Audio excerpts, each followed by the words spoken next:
The night she arrived at the ranch, the sky was low and bruised with rain, and the road had long since given up pretending it knew where it was going. Mara walked the last mile on blistered feet, the hem of her dress soaked and heavy, her breath rasping in her chest like something broken and sharp. She hadn't planned to come here. She hadn't planned much at all beyond surviving the next hour. The fence loomed out of the dark, weathered posts leaning like tired men. Beyond it, a house glowed faintly, one window lit, the rest swallowed by shadow. She stopped at the gate, fingers curling around the cold wood. Her stomach twisted, not with hunger alone but with the weight of what she was about to ask. She had nothing left to trade except herself. Not in the way men in towns assumed, not with painted lips and practiced smiles, but with work, with obedience, with the quiet erasure of her own needs. Shelter, food, safety. She would give anything for that. She pushed the gate open. It creaked, loud as a confession. The door opened before she could knock. A man stood there, broad-shouldered, his silhouette filling the frame. The light behind him caught the hard angles of his face, the deep line of a scar that ran from his temple down across his cheek, disappearing into his beard. His eyes were dark and sharp, like he'd learned long ago not to be surprised by the world. "What do you want?" he asked. His voice was rough, not unkind but guarded. Mara swallowed. Rain slid down her hair, her face. "I'm sorry to bother you," she said. Her voice shook despite her effort. I'm looking for work. Or shelter. I can work for it. I will." He studied her in silence. She felt it like a hand pressing against her chest, searching for weakness. Her dress was thin, torn at the sleeve. Her hands were raw. She knew what he saw. A woman alone, desperate, a problem he didn't ask for. "This isn't a place that hires," he said finally. "And it isn't safe for someone like you to be wandering around." "I know," she said quickly. "I won't be trouble. I'll sleep in the barn if you want. I'll clean, cook, tend animals. Anything." The word anything hung between them, heavy and dangerous.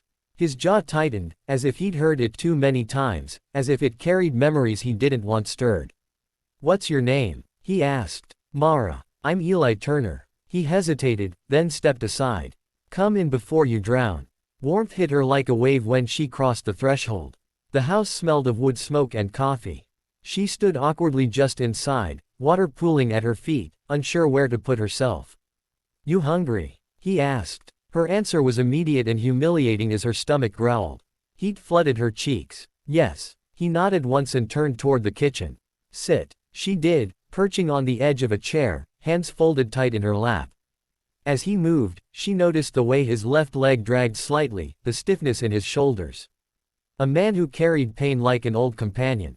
He set a bowl of stew in front of her, thick and steaming, and a piece of bread. She stared at it for a heartbeat, then ate like she feared it might vanish.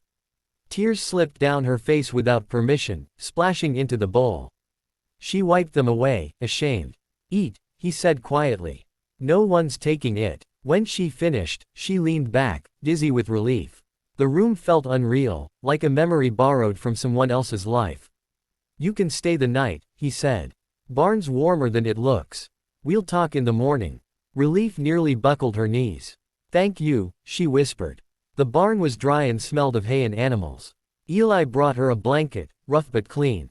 As he turned to leave, she blurted out, "I'll earn it. I promise." He paused. "Just get some sleep." Morning came pale and cold. Mara woke to the sound of animals and the ache of muscles unused to rest. She stepped outside, the world vast and quiet, the land rolling away in muted greens and browns.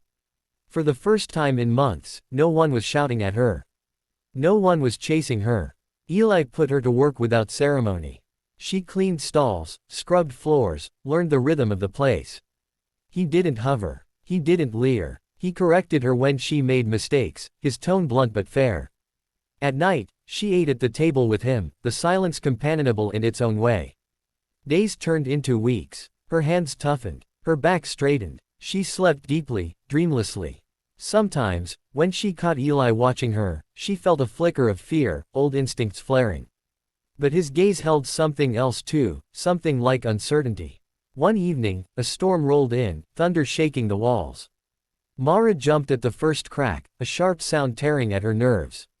Eli noticed. "Don't like storms?" he asked. She hesitated, then shrugged. They remind me of things. He nodded as if that was enough. Later, when lightning split the sky and she gasped, he spoke softly from across the room. You're safe here. The words lodged in her chest. Safe. She hadn't realized how much she'd been holding her breath until then. The scarred rancher was not an easy man. He woke before dawn, worked until his body protested, and rarely spoke of himself. Once, when she asked about the scar, his expression closed like a door. Another time, she heard him cry out in his sleep, a raw sound that left her shaking in her own bed. In the morning, his eyes were rimmed red. They didn't mention it. The town came up only once. She needed supplies, and he insisted on taking her. As they walked down the main street, eyes followed them. Whispers brushed her ears. She shrank, memories rising like bile. A man outside the saloon smirked. Didn't know you were the charitable type, Turner. Eli stopped. His voice was calm, dangerous. Say another word. The man laughed nervously and backed away. Eli turned to Mara. You okay? She nodded, though her hands shook. No one had ever stood up for her like that. That night, she told him pieces of her past, the parts that pressed hardest against her ribs. How she'd left home young, chasing a promise that turned cruel. How she'd learned to barter her labor, her silence, her dignity, just to keep a roof overhead. She didn't tell him everything. Some things still tasted too bitter. He listened without interruption. When she finished, the room felt heavy. You don't owe me yourself, he said finally. Not in any way. Her throat tightened. I know. I don't want to be sent away. He met her gaze. I'm not sending you away. Something shifted between them then, subtle and fragile. Trust, maybe. Or the beginning of it. The accident happened in late summer. A horse spooked, the gate gave way, and Eli went down hard. Mara heard the crack and the cry and ran. He lay pale and sweating, his leg twisted wrong. Fear surged, hot and paralyzing. But she pushed it aside, did what needed doing. She stabilized him, rode into town for help, her heart pounding with every mile. When she returned with the doctor, Eli was barely conscious. He recovered slowly. For weeks, he was confined to bed, frustration sharp as knives. Mara took over the ranch, the weight of responsibility heavy but grounding. She cooked, cleaned, tended the animals, learned things she'd never thought she could. One night, she sat by his bed, exhaustion dragging at her bones. He watched her with something like awe. You could leave, he said quietly. You know that. She looked at him, this man who had given her shelter without asking for her soul in return. I don't want to. When he was well enough to walk again, the air between them changed. Touch lingered, looks deepened, but neither crossed the line, fear and respect holding them back. The truth came out on a cold evening, the fire crackling low. Eli spoke first. He told her about the fire that had scarred him, the family he'd lost, the guilt that had driven him into solitude. His voice broke once, then steadied. I thought I was done with people, he said. With hope. Mara reached for his hand, tentative.